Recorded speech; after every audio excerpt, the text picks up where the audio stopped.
Hello, my name is Rabbi Paysach Krohn, and I am so honored to participate in this wondrous program about getting people to stop talking during davening in Shul. You know, every morning we say Matoivu, and there's one phrase in there that really strikes me. David HaMelech says, Va'ani beroiv chastecha ovay veisecha. Hashem, with your abundant kindness, I come to your shul, to your home. Now, we don't look at a shul that way. We just walk into a shul as if it's nothing. But David HaMelech had the right attitude. He had the attitude, Hashem, I am so grateful that you allow me to come to your home. Now, you could imagine if David HaMelech looks at it that way, of course, he would be so careful of how he behaves in shul. And I think we have to take the lead from there. I want to tell you another thing.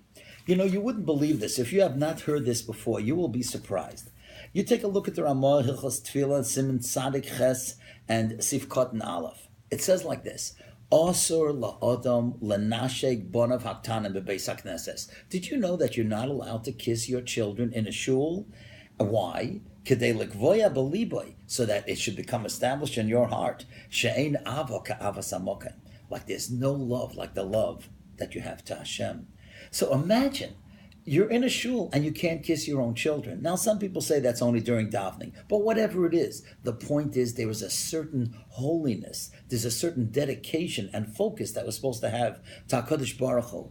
And if we look at a shul this way, that it's a privilege to be there, and the main love is towards Hashem, then of course we're going to be respectful. So I want to tell you a little story. A number of years ago, I had the opportunity to speak on the same program with Rav Matisyahu Solomon Zolzain Gezund. And he asked an amazing question. He said the Pasuk tells us, and it says actually in Shulchan Aruch, that a person should not speak Sichas Chulin when the Shliach Tzibur is repeating the Shemoneh Esrei. And if he does, it's Gadol Avoinai Min Hasai. The sin is so great that you can't even bear it. So Rav Matisyahu says, come on. He didn't kill anybody. He didn't eat Yom Kippur. He didn't drive on Shabbos. What's the big avera of speaking during Chazaras Hashatz? And he said, who said that? Cain said that when he killed a quarter of the world. So is talking in shul or talking during Chazaras Hashatz, is it such a great avera? Now I want to tell you something. I still don't remember what he answered, but I know that suddenly a thought came into my head and it changed me. And if it could change me, it could change you. You know what I was thinking? Imagine that you're in court and a lawyer is defending you. And as the lawyer is pleading his case in front of the judge, all of a sudden, the judge sees that you're talking. You say, guy, hey, how you doing? I didn't see you at the Shalom Zohar. Everything okay? Or you could say, who won the Super Bowl? And the judge says, what, is this guy crazy? The lawyer is defending him and he doesn't care. And then a second and a third time, you start talking. And then the lawyer says, the judge says, listen, if this guy doesn't care, throw him out of the court. I don't want to have anything to do with him. And that's the worst thing. That's the worst thing. Because when Cain was sent out of Gan Eden and Hashem didn't want to have anything to do with him, that's the worst. That's the worst thing. Now, in other words, what we're saying is like this, that when the Chazan stands up there, and I say, from the moment that he says brachas, he's representing us. He's saying, Hashem, thank you, that we can see. He's not only talking about himself. He didn't say thank you that I could see. He said thank you that we can all see. Thank you, Zoikev Kafufin, that we can stand up and we can walk and we can breathe. We have a heart to understand. He's talking for us. So imagine you're in front of the judge, right? The lawyer who's a shliach tzibur. He's defending you. He's pleading for all of us. And you don't care? So then if the judge says, I throw you out, I don't want to have anything to do, that's what Hashem is saying. Kaviyachal. So I think we're not talking about when you first walk into shul and nobody's up there by the yom that you shouldn't say hello to your friend. I'm not going to say anything that is just impossible for the tzibur to accept. But this I say, from now on, the moment a fellow is at the amud, he's the lawyer, he's defending, he's pleading for you and your family. Be respectful. Be at least as respectful as you would be in a court.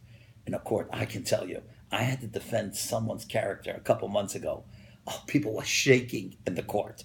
You don't say a word in front of the judge unless the judge asks you what you want to say.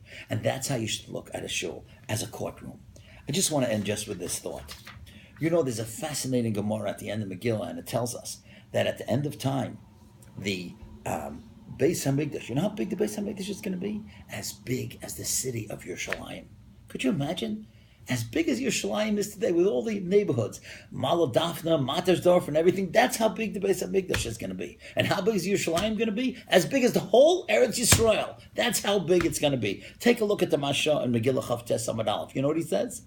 Because every shul today, the shuls in Borough Park, the shuls in Chicago, Los Angeles, in Argentina, in Chile, Mexico, wherever, somehow, and I believe if Chazal say it's going to happen, that's how it's going to be. The Gemara tells us all the Batik Nesiyos of Bavel, of Golis, are going to be attached to Beis HaMikdash. So every shul that you're in now comes out, you're in part of the Beis HaMikdash.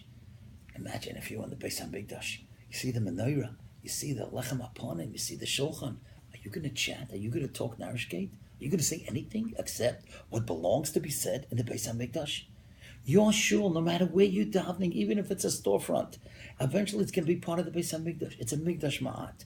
I'm begging all of you, please, for the sake of your family, for the sake of yourselves, for your parnasa, for your health, for your welfare, for your shalom bayis, for your kids' shalom bayis, for your kids' schooling, so that the kids should remain frum and good. Let's treat the Beis HaKnesses like really it's supposed to be, like David HaMelech says, like a Mikdash Ma'at. I hope it'll all change. Thank you.